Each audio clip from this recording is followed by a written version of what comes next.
Bienvenidos a todos a otro Journal Club de MedBay. En esta ocasión vamos a platicar de este estudio tan importante y tan interesante que se publicó en el New England Journal of Medicine en agosto del 2022, el uso de teclistamab en pacientes con mieloma en recaída o refractario.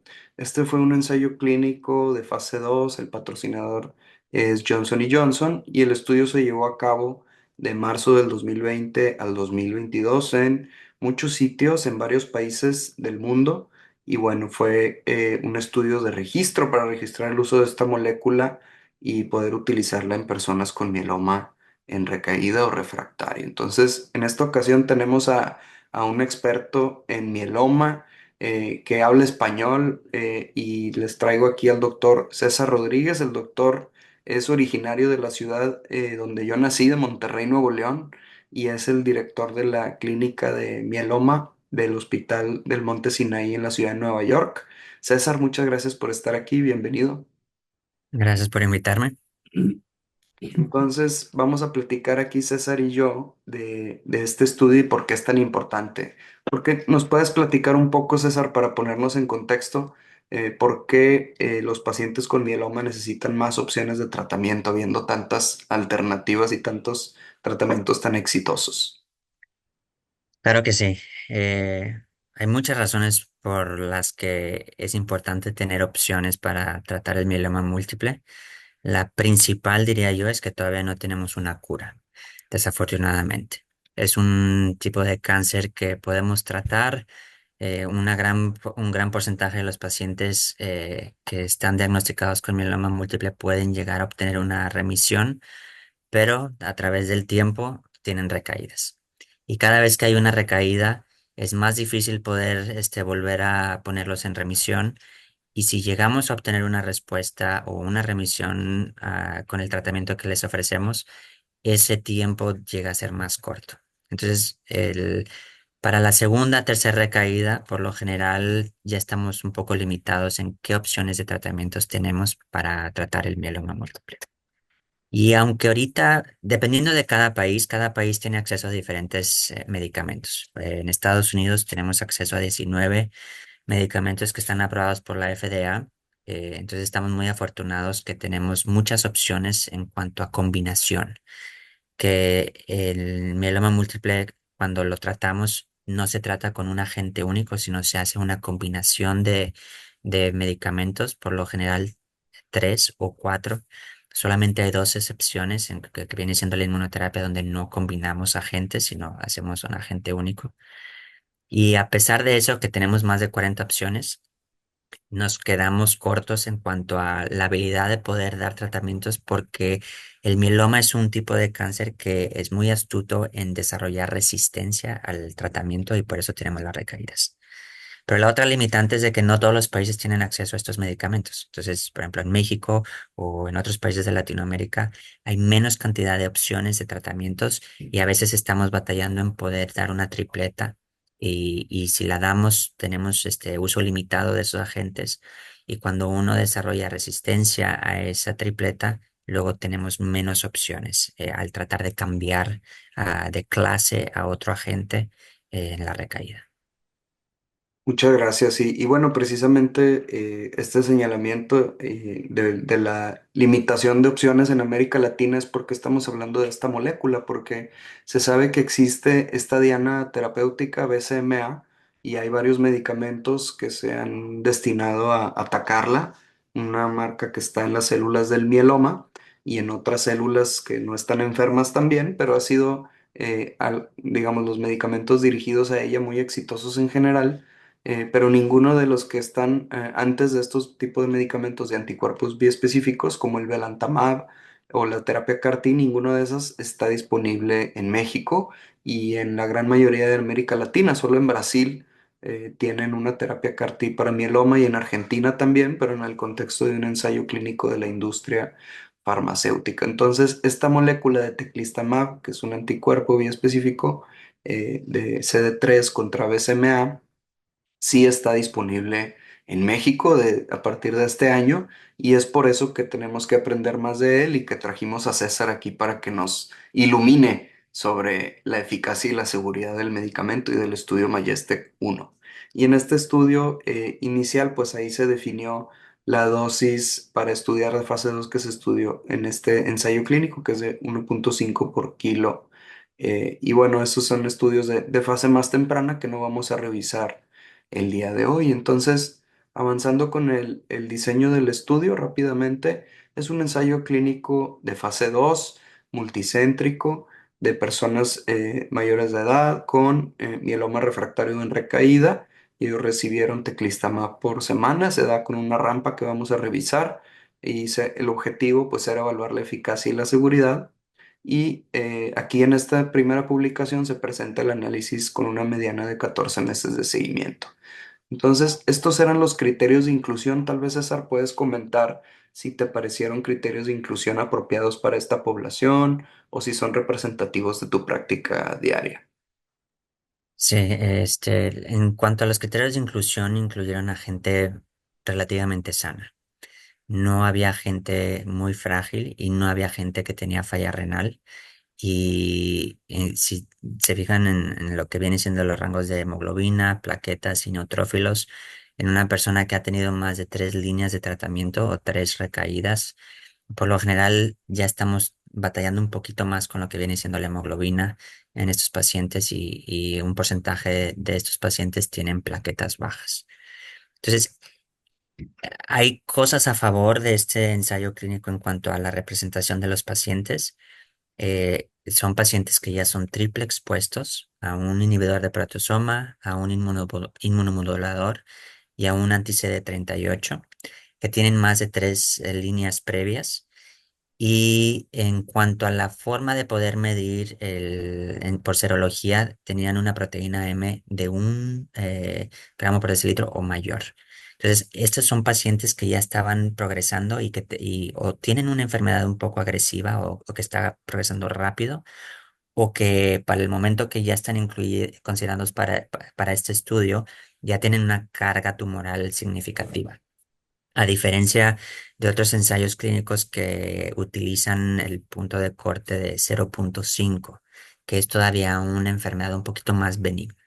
Entonces, aunque no está incluyendo pacientes que son muy frágiles y que tienen falla renal, sí están incluyendo pacientes que tienen una recaída muy probablemente clínica y no una recaída química en cuanto al mieloma múltiple.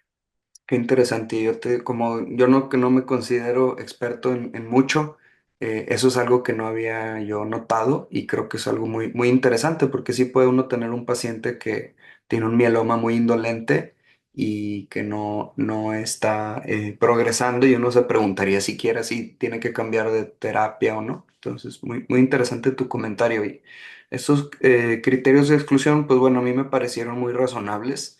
Y señalo esto de la quimioterapia, que no permitían haber recibido quimioterapia previamente, porque hay algunas quimioterapias que yo utilizo, por ejemplo, en México y muchos tal vez en América Latina todavía, como la bendamustina, por ejemplo, con carfilzomib. De hecho, ahorita tengo un paciente que le estoy poniendo eso y que pues son medicamentos que pueden afectar al sistema inmune y por lo tanto las respuestas que se obtienen con los anticuerpos biespecíficos. Entonces, también es una señalación. Y bueno, aquellos poquitos pacientes que tienen afección al sistema nervioso habitualmente se excluyen, así como los que tenían infecciones activas e interesantemente autoinmunidad, preocupados de que tal vez pudiera empeorar, que ahora hemos visto recientemente que se ha utilizado como tratamiento para personas con autoinmunidad. Y veo a mis amigos reumatólogos y les digo, mira, si tienes un paciente muy enfermo con algún problema inmune y ya no tiene opciones, considera este tipo de medicamentos porque pueden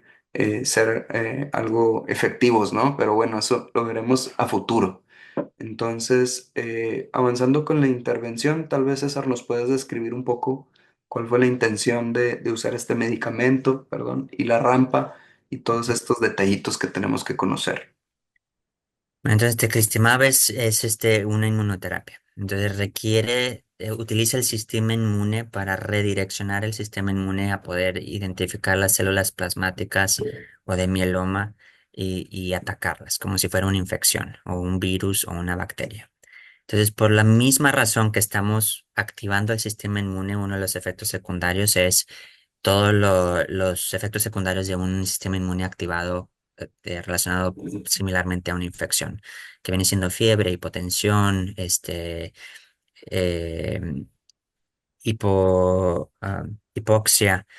Entonces, cuando empezamos a utilizar inmunoterapia en mieloma múltiple, hace 8 años ya que fue, eh, y dimos esto del medicamento a pacientes por primera vez, estábamos teniendo unas reacciones muy fuertes, fiebres muy altas, hipotensiones que requerían de vasopresores o medicamentos para mantener la presión normal artificialmente y hasta intubación y estaban los pacientes en terapia intensiva. Y hemos aprendido desde entonces que para tratar de minimizar o reducir esa severidad de reacción, escalonar la dosis y empezar con una dosis pequeña, en este caso fue de 0,06 miligramos por kilogramo, y luego a los 2 o 3 días, en este caso fueron los 3 días, dar un segundo escalonamiento de 0,3 miligramos por kilogramo, y luego de a los 2, 3 días o hasta 4 días ya dar la dosis completa. Y de esta forma tratar de reducir la severidad de esta activación del sistema inmune. Como efecto secundario, como comentaba, la fiebre, hipotensión, hipoxia tienden a suceder durante este escalonamiento porque el sistema inmune apenas se está activando y requería de hospitalización durante todos estos, el periodo de escalonamiento hasta 48 horas después de la primera dosis completa para poder monitorear los signos vitales, ver si los pacientes desarrollaban este síndrome de elevación de citocinas, que es esta fiebre, hipotensión, hipoxia, pero también neurotoxicidades causados por exceso de inflamación en el cuerpo. Ya una vez que haya terminado el escalonamiento, si las dosis subsecuentes se daban ya de forma ambulatoria en el consultorio, una vez por semana hasta progresión o intolerancia al tratamiento.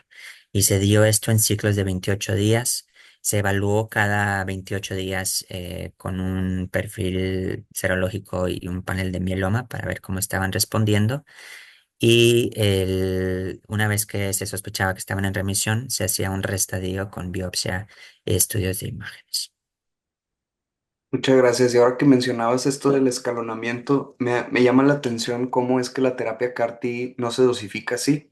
Se ponen todas las células de golpe, salvo el grupo español, fíjate, el grupo español que trata leucemia. Y no estoy, yo me imagino que lo hacen también con el ARI2, que es el CAR-T para mieloma que están estudiando, que ellos sí dosifican en rampa y hace mucho sentido que pues no tengas que poner todo de golpe. Entonces, en general, bueno, mi experiencia es muy similar, creo que les va muy bien a los pacientes con esto y es raro ver una liberación de citocinas muy grave, que bueno, no me quiero adelantar, pero más o menos va por ahí. Entonces, los objetivos de los investigadores, bueno, siendo un estudio de fase 2 pues ellos calcularon la muestra utilizando el desenlace principal o el desenlace primario de una respuesta global que pueden ver ahí en la diapositiva.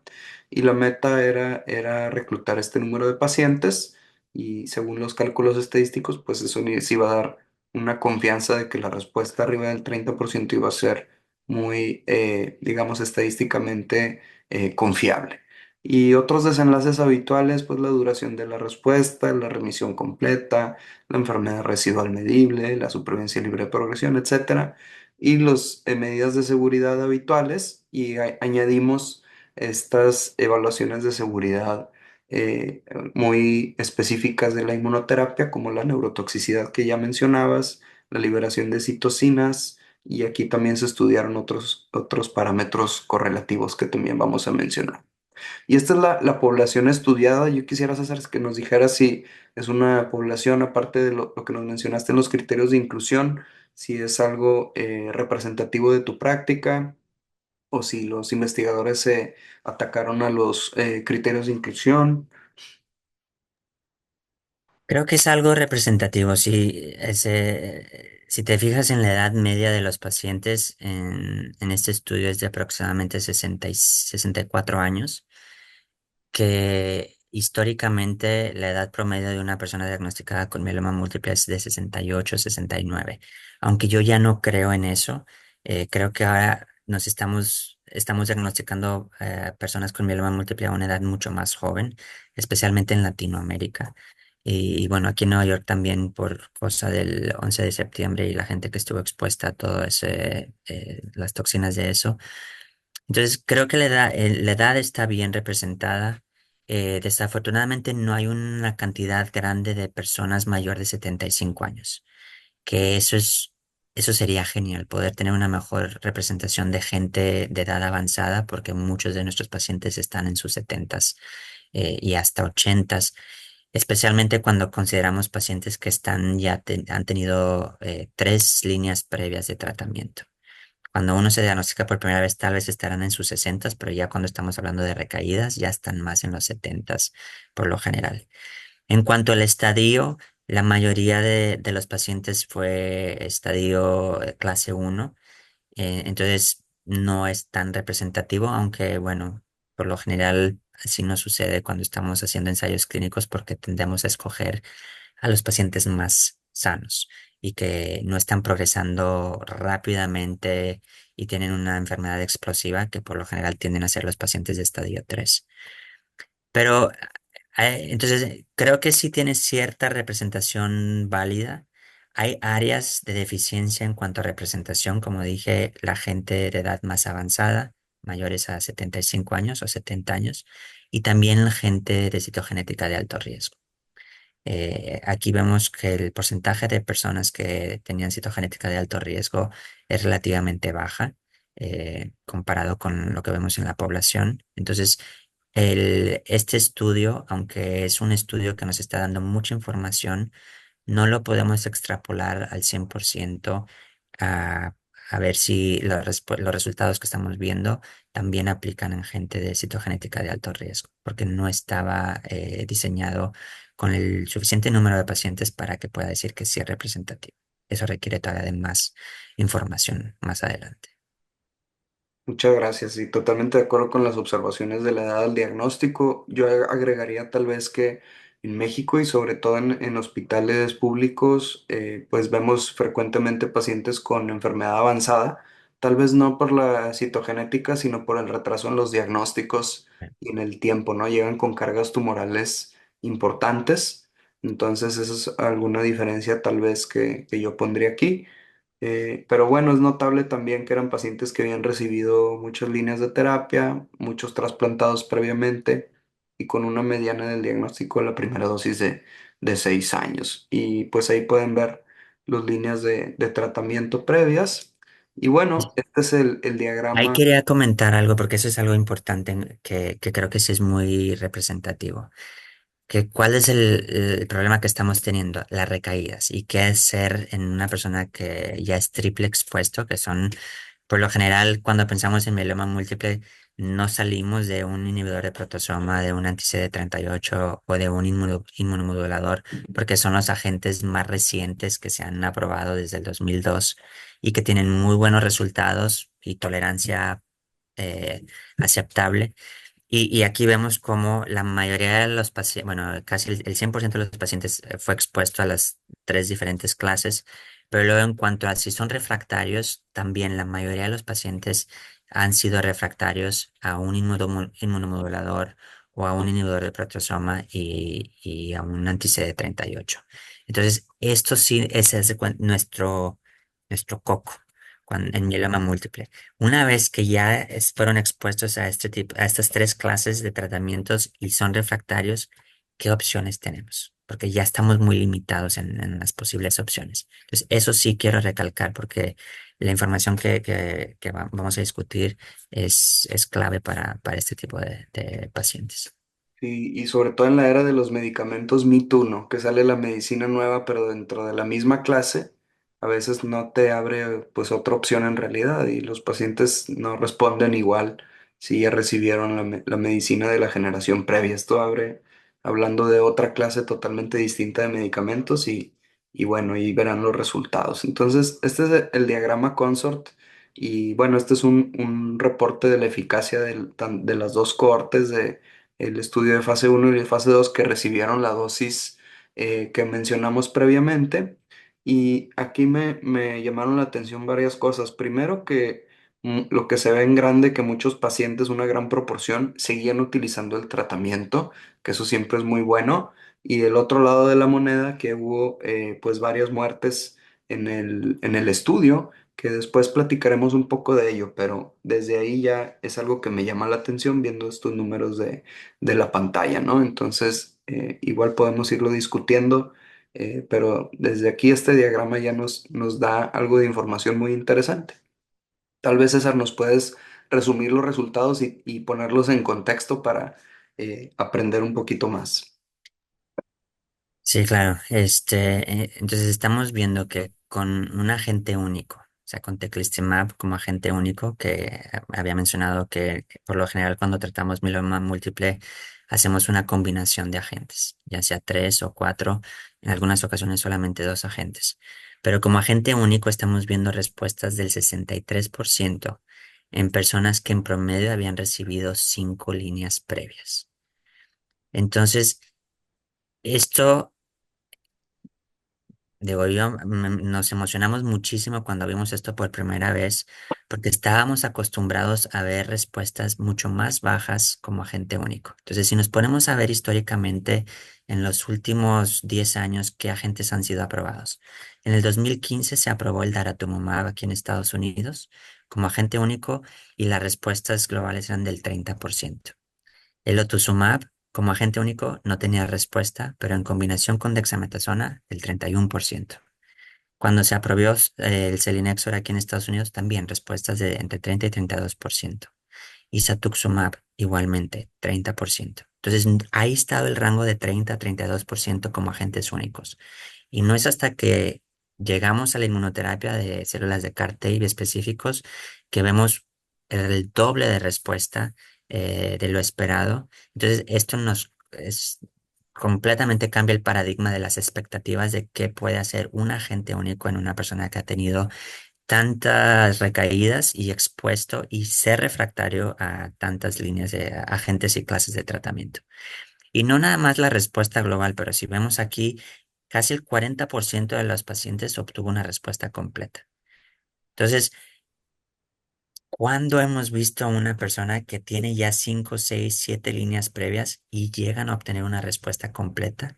Y no solamente una respuesta completa, pero que sea una respuesta completa duradera. Porque si vemos aquí el tiempo de respuesta en a mano derecha, todos aquellos que obtuvieron una respuesta completa tuvieron una respuesta muy duradera que nunca habíamos visto en pacientes altamente tratados.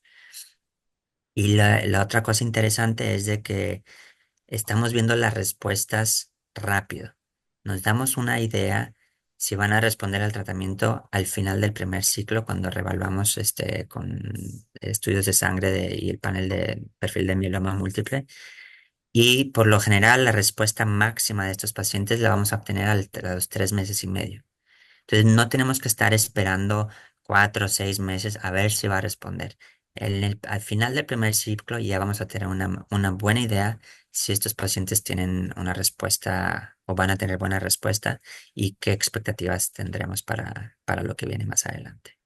Eso nos encanta acá de este lado del Río Bravo y de todos lados del Río Bravo, porque una medicina que responde la persona rápido y que su mejor respuesta es rápida, pues qué mejor, ¿verdad? Hay otros medicamentos que tenemos que dar por meses y pedirle mucha paciencia a los pacientes, están esperando, sufriendo eventos adversos y al final del día no obtenemos nada a cambio y aquí lo sabemos muy, muy rápidamente. Y coincido contigo, yo, al menos en mi experiencia, las cadenas ligeras, que es lo que más rápido podemos ver cómo cambia en un mes, a veces están ya indetectables.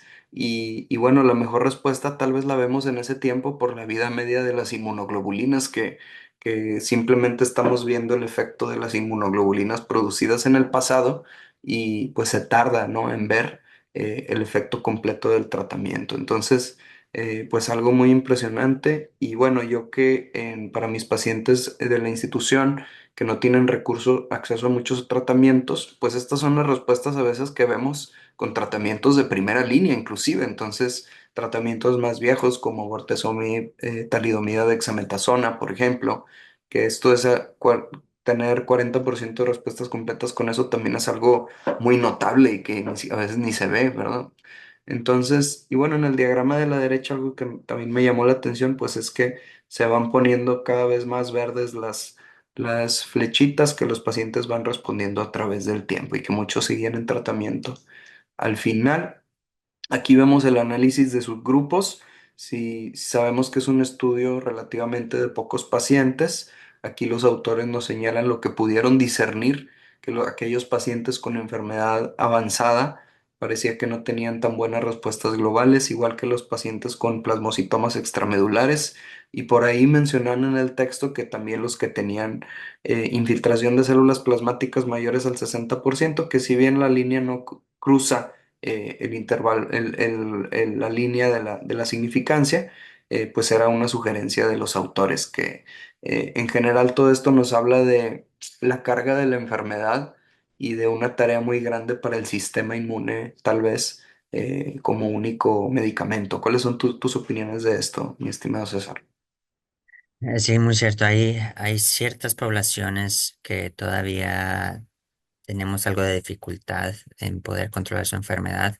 Las pacientes de alto riesgo que consideramos son todos los que tienen alta carga tumoral, enfermedad extramedular, citogenética de alto riesgo o estadio avanzado 3. Aunque eso ha ido cambiando con más información que hemos obtenido. Y lo que aquí hace parecer que gente con citogenética de alto riesgo, y alta carga tumoral tienen un pobre pronóstico o no les va tan bien, hay que también tenerlo en contexto. Y, ok, dentro de toda la población de los que participaron, fue a los que no les fue tan bien como los de que tenían poca carga tumoral porque no estaban proliferando el tumor tan rápido o no estaba tan avanzado el cáncer o el estadio era más bajo, pero comparado con la quimioterapia convencional sigue siendo todavía superior en cuanto a las respuestas que estamos viendo. Y hemos hecho un análisis, un subanálisis de estos pacientes, no solo de este estudio, sino lo hemos acumulado con otros estudios que han utilizado teclistamab. Estamos viendo que en realidad los factores más importantes es el estadio 3 y la enfermedad extramedular. La citogenética de alto riesgo ya no es tan importante y la carga tumoral tampoco es tan importante como lo pensábamos anteriormente, aunque sí siguen siendo algunas áreas que pueden afectar la efectividad de estos tratamientos. Maravilloso. Y bueno, cambiando de carril y platicando de la seguridad, que ese es el otro gran tema que tenemos que tratar, pues es lo que pueden ver en la diapositiva, la tabla del montón de eventos adversos. De manera notable, pues es un medicamento serio, ¿verdad? No es cremita, como le digo a los pacientes, aunque sea subcutáneo y te tardes menos de 15 segundos en aplicarlo.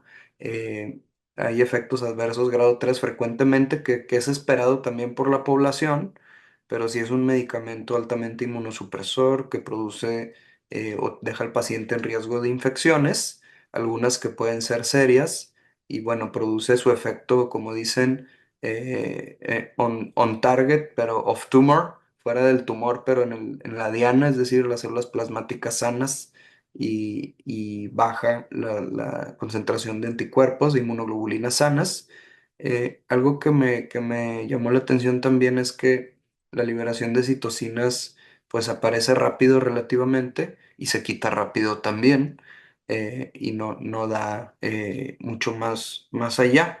¿Qué nos puedes decir del teclistamab? ¿Cuál es tu visión en cuanto a a la seguridad y los efectos particulares? Por lo general, cuando pensamos en inmunoterapia, lo que más nos da miedo viene siendo el síndrome de liberación de citocinas y neurotoxicidad.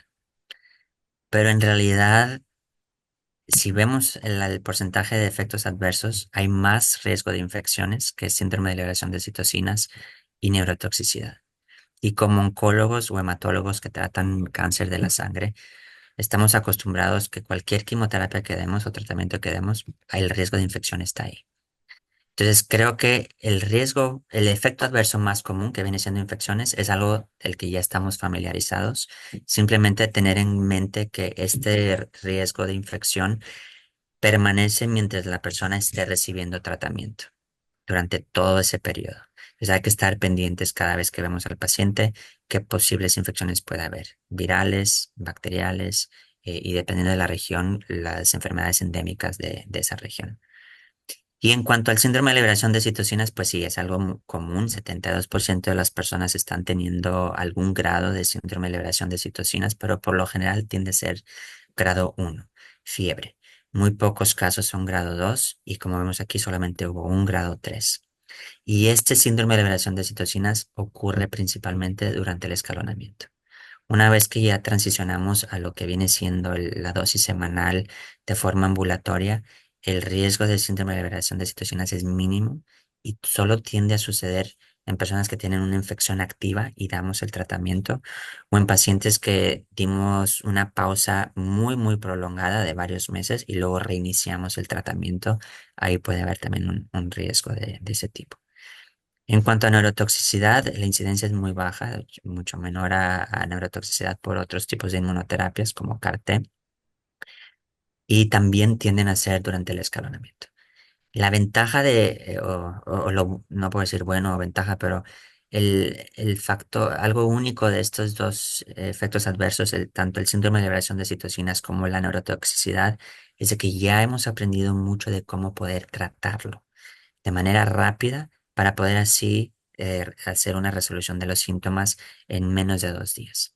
Entonces, ocurren durante el escalonamiento, hacemos el tratamiento y gracias a esa intervención que hacemos, hay una resolución de los síntomas al 100% por lo general en menos de 2 días. Muchos pacientes aquí usaron tocilizumab, esteroides, etcétera, para tratar la liberación, como tú decías, con el aprendizaje previo y también inmunoglobulina intravenosa, que después tú participaste, si no me equivoco, en una publicación muy importante en donde se demuestra el valor de su uso. Tal vez nos puedas comentar un poco de esto, que creo que es, o si no nos juntamos en otro momento y hablamos de ese estudio también, pero creo que es muy valioso para el auditorio que sepa el valor de la inmunoglobulina.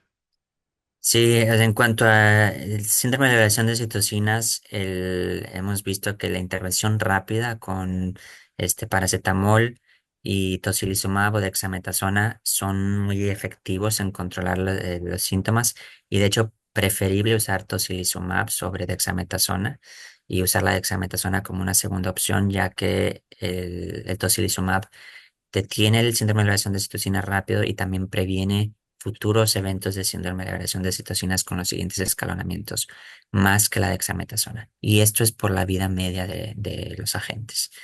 En cuanto a neurotoxicidad, hemos visto que la dexametasona y el anakinra son muy buenos para controlar este efecto adverso. Y bueno, siempre que una persona tiene fiebre, hay que sospechar infección. Entonces, y vemos que el riesgo de infección es, de hecho, casi 80% hoy en día durante el transcurso del tratamiento. Entonces, una forma de poder reducir el riesgo de infección es dando inmunoglobulina intravenosa. ¿Por qué? Porque la diana de este agente es el BCMA, que por lo general está expresado mayormente en células de mieloma, pero también está expresado en células plasmáticas sanas. Entonces, cuando damos este tratamiento, por lo general arrasamos con las células plasmáticas en general, entonces eso causa hipogamaglobulinemia y predispone a infecciones oportunistas. Entonces, la inmunoglobulina intravenosa profiláctica de manera mensual ayuda a reducir significativamente el riesgo de infecciones. Esto aunado a la profilaxis para Pneumocystis jirovecii, que indirectamente también ayudan a reducir el riesgo de neumonías e infecciones de vías aéreas, ha ayudado a disminuir esta infección de un 80% a menos de la mitad. Qué interesante. Y bueno, pues en este estudio que se llevó a cabo en la pandemia, también vemos que la mayoría de las muertes por infecciones virales fueron por COVID. Fíjate que es un momento muy doloroso para nuestros pacientes hematológicos, que bueno, todos los hematólogos lo vivimos y bueno, muy notable que se llevó a cabo uno de estos estudios en ese momento. Pero esperemos que con la inmunoglobulina y todas las medidas que tengamos, que esto se reduzca mucho en la vida real, pero vale la pena discutir el riesgo de infecciones con los pacientes y la importancia de conseguir la inmunoglobulina, porque sobre todo en medios de recursos limitados tiene un gran valor y puede a lo mejor la inversión salir mejor en invertir en inmunoglobulina que en riesgo de infecciones graves y hospitalizaciones, etcétera. Hay que tener en cuenta que este estudio inició en marzo del 2020, que fue exactamente el mes cuando la pandemia se desató. No teníamos vacunas, no sabíamos cómo tratar COVID en aquel entonces, ahí andábamos haciendo cosas que hoy en día se nos hacen chiste o ilógicos. Pero los pacientes que murieron fue a causa de eso, que no teníamos todavía conocimiento de la enfermedad. Hoy en día es muy raro que una persona muera por COVID, ya que tenemos acceso a vacunas, tenemos acceso a medicamentos para tratar esta enfermedad y también acceso a inmunoglobulina intravenosa. Totalmente de acuerdo. Aquí podemos ver alguna de las gráficas de los estudios correlativos y algo que me llamó la atención y no sé si nos pudieras comentar es sobre cómo utilizan los niveles de BCMA soluble para tratar de predecir respuestas. No sé si es algo con lo que tú tengas experiencia o es algo que estén haciendo en tu institución explorando otras alternativas a las electroforesis y las cadenas ligeras. Sí, es un poco controversial lo que viene siendo el BCMA soluble por varias razones. Una es, uno puede tener, el BCMA soluble lo que está diciendo es qué tantos niveles de BCMA hay en el plasma, que han sido, liberados de lo que viene siendo la célula plasmática o la célula de mieloma. Entonces, si uno tiene niveles altos, pues es una señal de que hay una alta carga tumoral, por lo general. Cuando hay niveles bajos, puede ser una indicación de que hay poco tumor y uno está respondiendo al tratamiento, o también puede ser que una persona no está expresando el BCMA adecuadamente en las células de mieloma o las células plasmáticas y por ende no va a tener una respuesta deseada a un medicamento cuya diana viene siendo el BCMA. Entonces hay que tomarlo un poquito con cautela y también tomarlo en contexto de si es a la hora de antes de iniciar el tratamiento o ya una vez iniciado el tratamiento, en a qué punto del tratamiento está uno para poderlo poner en contexto. Entonces, si una persona tiene una recaída y sabemos que tiene alta carga tumoral y sale un BCMA soluble muy bajo, podemos inferir que esas células de mieloma no están expresando el BCMA de forma adecuada y probablemente no vayan a tener una respuesta ideal a un agente cuya diana es BCMA, aunque no es del todo por seguro, pero por general tiende a esta tendencia. Pero si una persona ya está con tratamiento y está respondiendo muy bien y vemos que la paraproteína, la proteína M, las cadenas ligeras están bajas y vemos que el BCMA soluble es bajo, es una señal de que ha respondido bien al tratamiento y hay poca carga tumoral. Entonces hay que tomarlo todo en contexto. Muchas gracias y por eso te invitamos a ti para que nos explicaras todo esto, que no es fácil de entender. Y bueno, estas son las curvas de supervivencia, de duración de la respuesta, que creo que son muy positivas. No sé si nos puedas dar algún comentario o tú que es que puedes poner estas curvas en tu mente en comparación con otras, nos puedas decir tus impresiones. Sí, en cuanto a la respuesta, estamos viendo unas respuestas increíbles a los 12 meses. El hecho de que vimos la respuesta global del 63% y dijimos que la respuesta máxima tiende a ser en promedio del 3.5 meses, pero aquí podemos ver que las respuestas continúan mejorando en algunos pacientes que no obtuvieron una respuesta completa inicialmente. Y aquellos que sí responden, si nosotros dividiéramos la duración de respuesta en la gráfica a mano izquierda, en aquellos que obtuvieron una respuesta completa versus aquellos que tuvieron una respuesta subóptima, ya sea solamente una respuesta parcial o una muy buena respuesta completa, los que obtienen una respuesta completa tienden a mantener esa respuesta por un tiempo más prolongado. Y lo que viene siendo la supervivencia libre de progresión de 11 meses, como vemos en la gráfica del medio, en pacientes que en promedio han tenido 5 líneas previas, es algo que también no ha tenido precedente fuera de biespecíficos y CAR-T. Eso es algo, especialmente considerando que ya el 100% fue triple clase expuesto y casi el 80 o 70% triple clase refractario.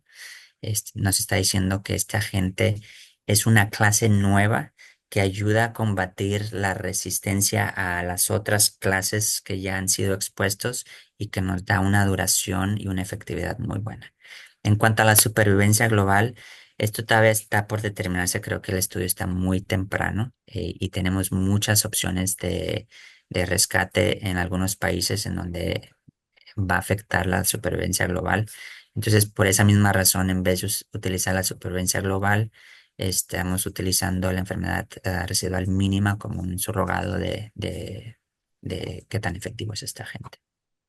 Súper, y bueno, estas son las conclusiones de los autores, que creo que estamos de acuerdo, si no me equivoco, con todo lo que dicen los autores, pero les trajimos una actualización de este estudio, porque ya tiene sus años, y el motivo de traerlo aquí, pues es su disponibilidad en México y en muchos otros países, y que podamos actualizarnos y estar al día con esto recordando que este ensayo clínico se publicó muy rápido después de que terminó el reclutamiento y que pues resulta interesante, nos quedamos con la intriga de saber si en realidad esas respuestas maravillosas que se observaron se fueron preservadas en el tiempo. Entonces, aquí César y yo les preparamos esto para que puedan ver el reporte en ASCO del seguimiento a largo plazo a 30 meses, entonces más del doble de lo que tenía el ensayo previo.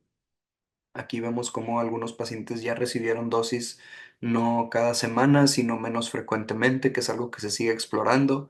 Tal vez César nos pueda comentar un poco de eso.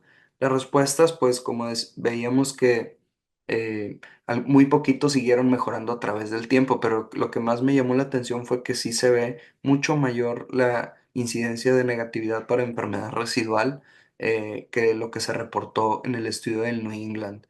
Y bueno, las infecciones que no es sorpresa y la mediana de la duración de la respuesta. ¿Cuáles son tus observaciones, mi estimado César? Hay varias cosas claves de esta presentación del 2024. Una es lo que viene siendo la enfermedad residual mínima negativa, que el 85% la obtuvo, pero no solamente que la obtuvieron, sino que el 56% la sostuvo por más de 6 meses. Porque una cosa es llegar a obtener una respuesta profunda, pero la otra cosa es que esa respuesta profunda dure. Y eso es una señal más importante de supervivencia en pacientes que el simplemente obtener una respuesta profunda en un punto específico. Entonces, eso para mí me demuestra que este agente es muy efectivo en poder controlar la enfermedad por un tiempo prolongado. Y como vemos aquí en la gráfica a mano derecha, entre mejor respuesta se obtuvo, más va a durar esa respuesta. Entonces, nos ayuda a empezar a plantear nuevas preguntas. Uno es, ¿qué hace a un paciente sensible o que responda bien a este tratamiento? Porque son los que les va a ir mejor. Pero también, ¿qué podemos hacer para mejorar a aquellos que tuvieron una respuesta subóptima y que no obtuvieron una respuesta completa para tratar de llegarlos a poner esa respuesta completa y ver si así también se pueden beneficiar igual que aquellos que obtuvieron una respuesta completa con el agente único, o sea, como agente único? Y la otra cosa que, bueno, aquí no se ha desmenuzado todavía o hecho subanálisis completos, es que, como comentaste, Andrés, no estamos utilizando la dosis o el esquema que se utilizó en este estudio. Como la incidencia de infecciones es alta, el 80% de la gente desarrolla alguna infección y estamos viendo respuestas muy rápidas, hemos optado para reducir el riesgo de infección y también para mejorar lo que viene siendo la calidad de vida y lo que es el costo. Además de darle inmunoglobulina intravenosa y la profilaxis para neumocitis jirovecii y así reducir el riesgo de infección, espaciar la dosis de estos agentes a partir de una respuesta deseada para así también tratar de minimizar la hipogamaglobulinemia que estamos induciendo al eliminar todas las células plasmáticas de los pacientes. Entonces, aquí en este análisis de seguimiento vemos que el 65 pacientes tuvieron algún tipo de espaciamiento ya sea a cada 2 semanas o mensual. Y, y en base a eso vemos que las respuestas obtenidas se mantuvieron, pero hoy en día estamos haciendo todavía una escalona, una de espaciamiento tal vez un poquito más agresivo. Y estamos haciendo el espaciamiento empezando con el tercer ciclo y a veces haciéndolo hasta mensual y cada 2 meses. Y estaría interesante ver ahora con estos esquemas que estamos haciendo, ¿qué tanta gente está manteniendo esa respuesta y por cuánto tiempo la está manteniendo? Si es igual que lo que vimos con este estudio o si estamos perjudicando la efectividad del medicamento al espaciar el tratamiento tan rápido. O la inversa, porque también se habla de la fatiga de los linfocitos, ¿no? Que se cansan de tanto Exacto. batallando. Y bueno, pues muchas preguntas, como dicen, todos los estudios buenos y interesantes dejan más preguntas que respuestas al final del día, ¿no? Justo ayer estaba platicando con mi socio y viendo cómo en México que no tenemos terapia CAR-T, pero sí tenemos pacientes expuestos a múltiples líneas y cuando los procuramos para hacer trasplantes autólogos podríamos congelar alguna proporción de sus linfocitos y guardarla y que sean linfocitos que no estén expuestos a tantos medicamentos y quimioterapias, etcétera, y después utilizarlos e inclusive ponerle teclistamab a la bolsa de los linfocitos y luego se los regresamos a los pacientes como una CAR-T pirata hecha en México y que no tengan linfocitos tan fatigados, ¿verdad? Entonces todo tipo de cosas que se puede hacer con estas medicinas que también es muy versátil por su modo de administración, que bueno, pues son muy buenas noticias para los pacientes. Queremos que muchas personas tengan acceso a ellos, por lo menos en México, donde no tenemos CAR-T, pues siempre es una bocanada de aire fresco tener acceso a estas medicinas y yo que he visto su eficacia de primera mano en el consultorio, pues sí es algo muy impresionante y muy bueno para los pacientes y ojalá que más pacientes puedan tener acceso a ellos de muchas maneras en todo el mundo, porque de veras que con estos resultados pues dan ganas y seguramente irá avanzando en las líneas de tratamiento. Y me imagino hay estudios ya de combinación de teclistamab con otros medicamentos, etcétera. No sé si nos pudieras comentar algo así, o si qué perspectivas tienes de lo que se ha presentado de teclistamab en combinación o en líneas más prematuras o más tempranas. Estamos viendo que al combinar el teclistamab sí aumenta lo que viene siendo la respuesta global y estamos teniendo respuestas más profundas, casi hasta un 17% del 63 a un 78%, em, pero también está aumentando un poco lo que viene siendo los efectos adversos. Entonces, dependiendo de con qué agente lo combinamos, en algunos casos hemos visto respuestas de hasta casi el 100%. Y aún entonces lo hemos combinado con inhibidores con inmunomoduladores, trabalenguas, anti-CD38 y también combinando biespecíficos. Y así también viendo cómo al combinar ciertos agentes podemos superar ese problema, por ejemplo, de enfermedad extramedular, como es el caso de combinando dos biespecíficos.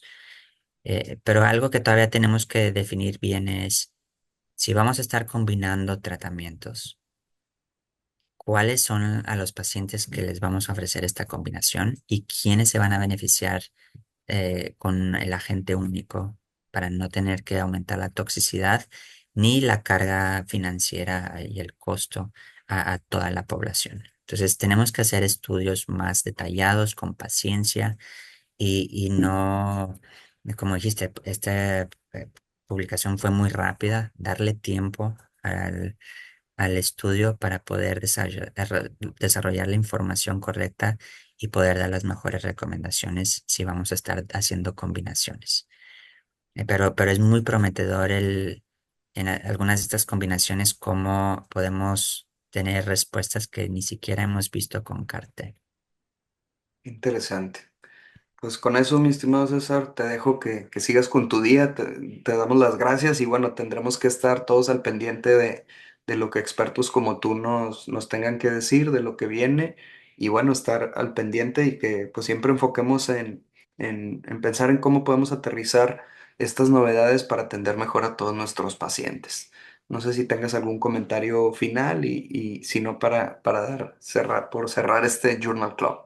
Un placer participar en esto y como digo, este tipo de medicamentos nos cambian el paradigma que tenemos de cómo tratar mieloma múltiple, nos reta a pensar de forma diferente y cómo poder incorporar esto en líneas previas o de primera línea y cómo poder llegar a lograr que estos agentes que son tan efectivos puedan llegar a las manos de las personas que lo necesiten más y que sea acceso para todos y que no se convierta en un medicamento digamos boutique o exclusivo solamente para una población pequeña que tiene acceso a estos agentes.